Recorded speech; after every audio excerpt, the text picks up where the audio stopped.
Hello guys, मेरा नाम है रवि और स्टडी ग्रो में आपका बहुत बहुत स्वागत है। दोस्तों, पहले आप ये इमेज देखिए। ये हमारे सूरज का इमेज है, एकदम हरा। ऐसा लग रहा है जैसे ये कोई फ्रूट हो बड़ा सा, ठीक है, या कोई वेजिटेबल हो बड़ा सा, एकदम हरा है। ठीक है, आप यहाँ पे देखेंगे ये डॉट्स भी है यहाँ पे, ठीक है, सन स्पॉट्स भी है। ये हमारा पूरा सन है। अब आप सोचेंगे यार ये सन का इमेज कैसे हो सकता है, हम तो देखते हैं वो लाल होता है।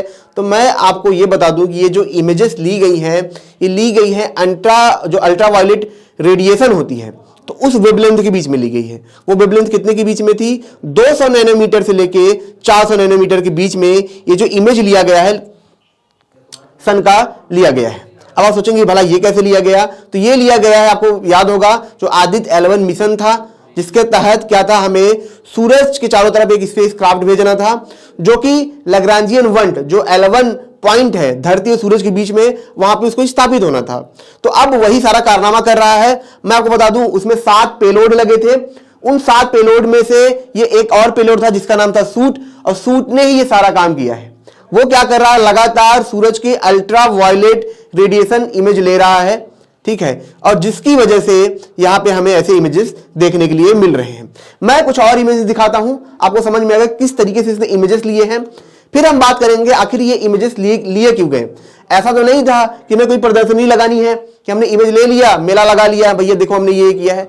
ये किसी मकसद के लिए था, किसी काम के लिए था, किसी परीक्षण के लिए था, उसको हम समझेंगे। लेकिन पहले इमेज इसका मजा ले ले, आनंद ले ले इसका।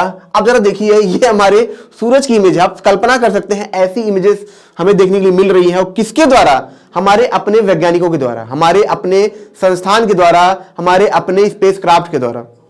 कभी आपने सोचा था, मतलब शायद नासा भी ये नहीं कर रहा होगा जो हम कर रहे हैं। ये कमाल का है, और ये हम कर रहे हैं, हम इंडियंस कर रहे हैं। अब ये इमेजेस देखिए यहाँ पे, ये सारी इमेजेस दोस्तों अल्ट्रा वायलेट रेडिएशन के तहत इमेजेस है। मतलब 200 नैनोमीटर वेवलेंथ से लेके 400 नैनोमीटर वेवलेंथ के बीच की ये सारी इमेजेस हैं। मैं आपको बता दूं, ये आपको पता भी होगा, जो नॉर्मल हमारी आई होती है, ठीक है, वो 400-450 से लेके 700-750-800 के जो वेवलेंथ होते हैं, नैनोमीटर के जो वेवलेंथ होते हैं, उसको हम देख पाते हैं। उससे जब वेवलेंथ कम होगा तो उनको हम नहीं देख पाएंगे। और 200 नैनोमीटर से लेकर 400 नैनोमीटर के बीच में ये आते हैं अल्ट्रावायलेट रेडिएशन।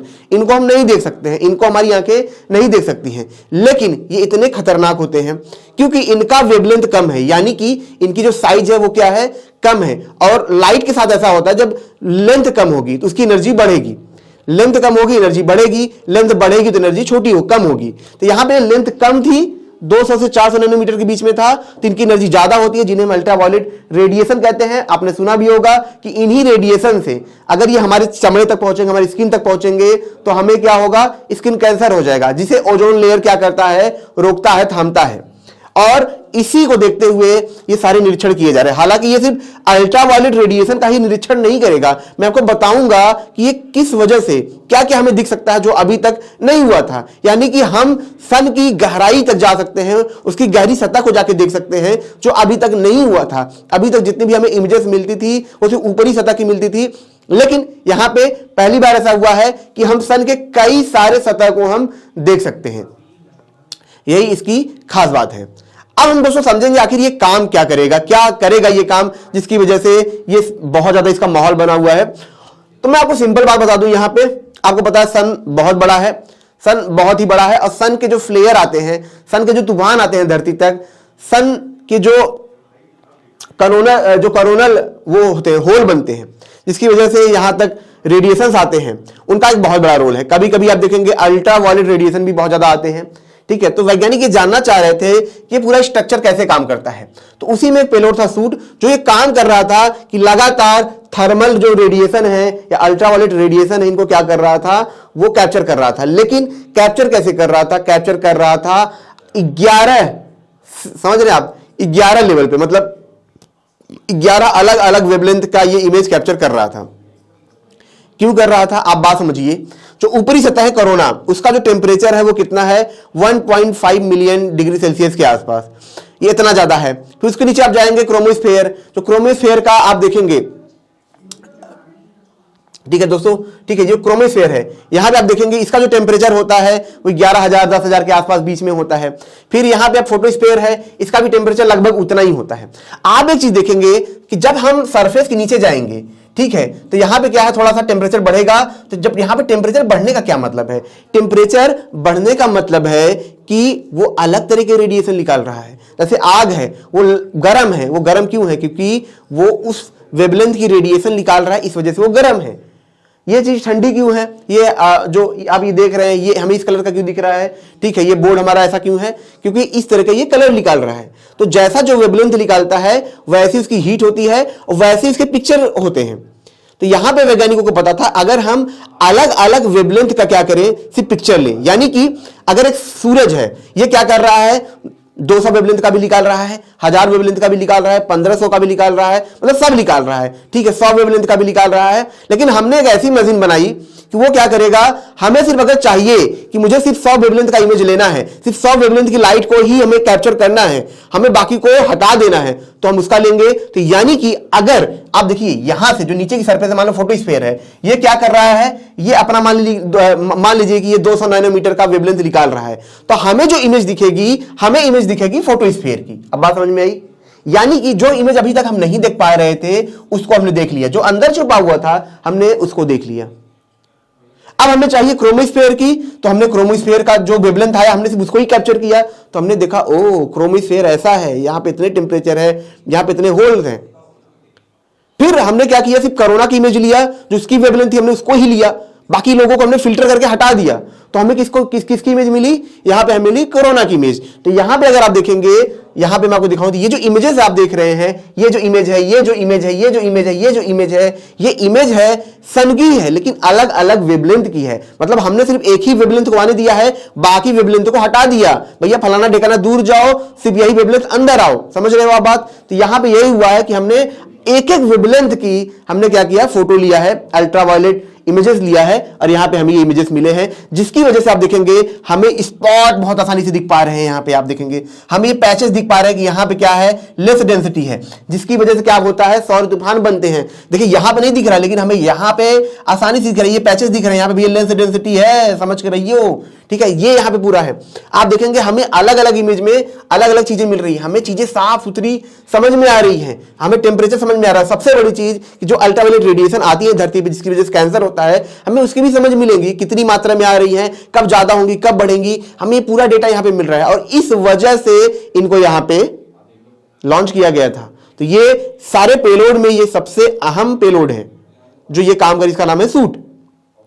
अब बात आपको समझ में आई कि ये क्यों इतना अहम है। ये इमेजेस सिर्फ मेला दिखाने के लिए नहीं है, ये सिर्फ दिखाने के लिए नहीं है दुनिया को, ये किसी मकसद से भेजे गए थे, किसी काम से भेजे गए थे, चीजों को न्यूट्रलाइज करने के लिए भेजे गए थे। काम मतलब मैंने बताया ना, प्रॉपर एक प्लान के साथ यहां पे भेजे गए थे। आप समझ सकते हैं इन इमेजेस का क्या मतलब है। जैसे हमारी बॉडी में होता है, हमारे ऊपर से हमारा चमड़ा दिखता है, हम एक्सरे लगाते हैं तो हमें क्या दिख जाता है, हमारी हड्डियां दिखती है, हमारे अंदर के पार्ट दिखते हैं, स्कैनिंग होती है, ब्रेन स्कैनिंग होती है, MRI होता है, तो उनकी वजह से हमें अलग अलग चीजें दिखती हैं जो कि बाहर से नहीं दिखती। तो सेम चीज यहां पे है, एक तरीके से हम सन के साथ क्या कर रहे हैं, पूरा स्कैनिंग कर रहे हैं सन का, उसके अंदर सतह तक जाने की हम कोशिश कर रहे हैं कि वहां पे क्या है, क्यों ये तूफान आते हैं। सन पे एक खास चीज दोस्तों और है, वो क्या है कि वहां पे लूप्स बन जाते हैं ऐसे, ठीक है। लूप मतलब ऐसे आप समझेंगे, इलेक्ट्रॉन लगातार अपनी जगह पे घूम रहा है, तो छोटे छोटे छोटे छोटे हर तरफ ऐसे लूप्स फैले हैं जो काफी मैग्नेटाइज हैं, उनको भी यहां पे समझने की कोशिश की जा रही है इन्हीं इमेजेस के द्वारा। तो काफी हद तक हम ये कह सकते हैं कि जो कोरोना का जो प्रॉब्लम था, कोरोना का टेम्परेचर इतना हाई क्यों है, ये सारी प्रॉब्लम यहां पे सॉल्व हो जाएंगी। खैर, अब दोस्तों अगर हम ये जाने कि ये काम कैसे करता है, कौन सी संस्थान इसके पीछे थी, उसको भी हमें समझना जरूरी है। भाई जिन लोगों ने बनाया है, इसरो ने नहीं बनाया है, ये और संस्थानों के साथ मिलकर काम किया, जिन संस्थानों ने बनाया उसको भी हम समझे कि किस तरीके से वो काम कर रहे हैं। आपको जान के हैरानी होगी कि जो वो काम कर रहे हैं वो सिर्फ यहाँ तक ही सीमित नहीं है। नोबेल प्राइज जो मिला था उसमें भी उनका बहुत बड़ा योगदान था, उनके काम का बहुत बड़ा योगदान था। उन्होंने कॉस्मोलॉजी में बहुत अच्छा वहाँ पे काम हो रहा है। इंडिया का सबसे बेस्ट कॉस्मोलॉजिकल अगर हम कहें सेंटर है जहाँ पे आप काम कर सकते हैं, जहाँ पे पढ़ाई करना चाहते हैं, तो वो सबसे बेस्ट जगह है। उसको भी हम समझेंगे और ये भी समझेंगे कि जो सूट है वो कैसे काम करता है, वो उसके जो फिल्टर हैं वो कैसे काम करते हैं, एक आम भाषा में समझेंगे और ये जानेंगे। लेकिन दोस्तों उससे पहले मैं आपको ये बता दूं कि हर कोई, आपको पता है हर कोई तैयारी करता है, कोई भी काम करता है। आप एक चीज़ देखेंगे कि उसकी जो लाइफ है वो मेहनत करता है लेकिन चीज़ें रिजल्टेंट नहीं आती, मतलब रिजल्ट में हमें उतना आउटपुट नहीं मिलता है। कुछ लोग हैं कम काम करते हैं, उनको ज़्यादा आउटपुट मिलता है, जैसे टॉप परफॉर्मर हुए, टॉप एथलीट्स हुए, टॉप बिजनेसमैन हुए। तब रिसर्चर ने देखा कि जो टॉप परफॉर्मर होते हैं, 100 साल रिसर्च लगी, तब जाके पता चला कि फ्लो स्टेट जो माइंड का एक होता है वो उसमें होते हैं काम करते वक्त। वैज्ञानिकों ने समझा, फिर उन्हें एहसास हुआ कि इस स्टेट को हम क्या कर सकते हैं, एक आम इंसान के अंदर पैदा कर सकते हैं, कुछ एक्सरसाइज और कुछ थेरेपी के द्वारा, कुछ ट्रिक्स के द्वारा। और उन्हीं थेरेपीज को, एक्सरसाइज को दोस्तों हम यहां पे लाए हैं। Silva method, brain wave, prefrontal cortex, practice of law, ये लाखों का मटेरियल है, लाखों का, आपको ये मिल ही नहीं सकता इंडिया में। हम इंडिया में लाए हैं मात्र 299 में, आप फ्लो 25 कोड आप यूज करेंगे। अब दोस्तों मैं आपको बता दूं कि ये जो हुआ है, देखिए मैंने बताया सूट, ठीक है, वेवलेंथ का मैंने बता दिया था। 50 साइंटिस्ट थे, कहां के, आयुका के। आयुका इंटरनेशनल आप कह सकते हैं एस्ट्रोनॉमिकल है ये, ठीक है, सेंटर है ये। कहां पे है ये, पुणे यूनिवर्सिटी के अंदर है। पूना है, पूना में पुणे यूनिवर्सिटी है, उसके अंदर है। अब पुणे यूनिवर्सिटी और आयुका, ठीक है, जो है ये, ठीक है, इन लोगों ने मिलकर काम किया है और इसको बनाया है। एक चीज मैं आपको बताता हूं, मैं अपना आज एक्सपीरियंस थोड़ा शेयर करता हूं। मैं जब यहाँ पे गया था, मैं कुछ काम से गया था मिलने के लिए जेवी नर्लिकर से, तो मैं लोगों से पूछ रहा था कि आयुका कहाँ है, तो अब नाम है आयुका, अब मैं आयुका बोल रहा था। आपने देखा होगा मेरी थोड़ी, जब मैं बातें करता हूँ, पढ़ाता हूँ, तो मेरा थोड़ा सा वर्ड के साथ मेरा थोड़ा सा कहते ना कि दुश्मनी चलती रहती है। तो वो हंसते थे, पहले मुझे लगा ये हंस क्यों रहे हैं, तो बोलते थे सर वो आयुका नहीं है, वो आयुका है। तो मैंने कहा अरे यार धत्तरी, तो इस तरीके की कहानी है। तो मुझे याद आया, तो मैंने सोचा आपको बता दूं। तो मतलब मुझे भी हंसी आती थी यार, मैंने ऐसे कर दिया। मैंने कहा चलो कोई बात नहीं, सीखने के लिए जिंदगी है, ऐसे ही गलतियां करेंगे, सीखेंगे। तो आयुका और पुणे यूनिवर्सिटी जो है, इन्होंने यहाँ पे काम किया था। मैं आपको एक चीज बता दूं, अगर आपको कॉस्मोलॉजी की फील्ड में, एस्ट्रो फिजिक्स के फील्ड में आपको कुछ करना है, ठीक है, एस्ट्रोनॉमी की फील्ड में आपको कुछ करना है, तो आप इससे बेटर जगह नहीं हो सकती है, इससे बेस्ट जगह नहीं हो सकती है। जितने बढ़िया प्रोफेसर हैं यहाँ पे उतने कहीं नहीं है। जेवी नर्लिकर की बात करें हम, और भी कई लोग हैं जिन मुझे नाम नहीं याद आ रहा, जिन्होंने आपके ग्रेविटेशनल वेव में काम किया था। काफी अहम योगदान यहाँ के वैज्ञानिकों ने निभाया है, बहुत बड़ा योगदान है उनका, आप कह नहीं सकते हैं। तो ये जो काम करते हैं बहुत ही बेहतरीन है, बहुत ही लाजवाब है। हाँ, मैं ये कह सकता हूँ इसकी जो नींव रखी थी वो रखा था जेवी नर्लिकर ने। जेवी नर्लिकर, मैं आपको दोस्तों बता दूं कि स्टीफन हॉकिंग के ये गाइडेंस थे, एक तरीके से उन्होंने ही गाइड किया था कि तुम कॉस्मोलॉजी की फील्ड में जाओ। तो ये काफी बड़ी संस्था है, काफी अच्छे साइंटिस्ट है यहाँ पे, और इन्होंने ये काम किया। इन्होंने क्या किया, 11 फिल्टर, ठीक है, 11 लेवल की फिल्टर की, और उससे एक मशीन बनाई जिसका नाम था सूट, जिसका काम क्या था कि जब हम चाहें अलग अलग वेवलेंथ की हम इमेजेस ले सकते हैं। ऐसा नहीं है कि जो सारी इमेजेस आ रही हैं उनका कलेक्शन हमें इमेज मिलेगा, ऐसा नहीं था। अलग अलग वेवलेंथ की हम इमेजेस ले सकते हैं, जिसके लिए इन्होंने क्या किया, ऐसी मशीन में जिसमें 11 लेवल पे फिल्टर हो सकता था। ये पूरा इनका काम था। यहाँ पे आप देख सकते हैं 11 फिल्टर का, ठीक है। तो 6 दिसंबर को ये इमेज लिया गया था। अब मैं दोस्तों आपको ये बता देता हूं, ठीक है। अच्छा, ये आयुका है, आप देख लीजिए यहाँ पे, यही है जेवी नर्लिकर, और ये संस्था है, काफी बेहतरीन संस्था है। इस संस्था से मुझे भी बहुत प्यार है, ठीक है। अब दोस्तों मैं आपको ये बता दूं, यहाँ पे अगर आप देखेंगे ये क्या है, सूट, ये जो इमेज है ये किसका इमेज है, आदित्य 11 में जो सूट लगा था उसका ये इमेज है, ठीक है। अच्छा, सूट का फुल फॉर्म भी हम समझ लें दोस्तों, इसका नाम है सोलर अल्ट्रावायलेट इमेजिंग टेलीस्कोप, ठीक है। तो एक तरीके से टेलीस्कोप है, जैसा मैंने बताया था, ये इमेजेस लेता है। अब इसके रियल इमेजेस की बात करें, इसके अंदर हम थोड़ा जाएं, ठीक है। मुझे पता है लेक्चर थोड़ा लंबा हो जाएगा, पर आप थोड़ा ज्यादा टाइम नहीं लगेगा इसमें। इसके अंदर जाए तो मैंने एक चीज आपको बताई थी कि इसमें क्या लगे हैं, फिल्टर लगे हैं। फिल्टर का मतलब ये है कि हम अलग अलग वेवलेंथ को ही अंदर जाने देंगे, उससे ज्यादा हम वेवलेंथ को अंदर नहीं जाने देंगे। मतलब 200 से लेके 400 नैनोमीटर के बीच में ही वेवलेंथ अंदर जा पाएंगी, उससे ज्यादा नहीं जा पाएंगे। उसके बाद भी हमारे सामने चैलेंज ये है कि हमें 250 नैनोमीटर का चाहिए, 400 नैनोमीटर का चाहिए, 350 का चाहिए, 450, मतलब ये काफी कॉम्प्लिकेटेड है। जिसके लिए क्या है दोस्तों, यहाँ पे मिरर काफी लगाए गए हैं, काफी ज्यादा मिरर्स लगाए गए हैं, लेंस लगाए गए हैं, आप यहाँ पे देखेंगे, ठीक है। इसके अंदर भी आप देखेंगे यहाँ पे थर्मल फिल्टर लगाया गया है। थर्मल फिल्टर क्यों लगाया गया है, आप एक समझिए, जब आप कैमरा से फोटो खींचते हैं तो आप देखेंगे जो इमेजेस आता है एक तरीके से ऐसा आता है, धुंधला, जैसा भी इमेज आया था वैसे ही आता है, भूतिया इमेज आता है, कुछ चीज समझ अच्छी से क्लियर नहीं आती। तो यहाँ पे ये क्या करेगा कि उन्हीं रेडिएशन को अंदर जाने देगा जो उस वेवलेंथ की है, उससे ज्यादा नहीं जाने देगा। यहाँ पे आप देखेंगे, ठीक है, सेकेंडरी बेफेल फोकसिंग मैकेनिज्म, यहाँ पे सेकेंडरी मिरर्स, यहाँ पे मिरर्स भी लगाए गए हैं।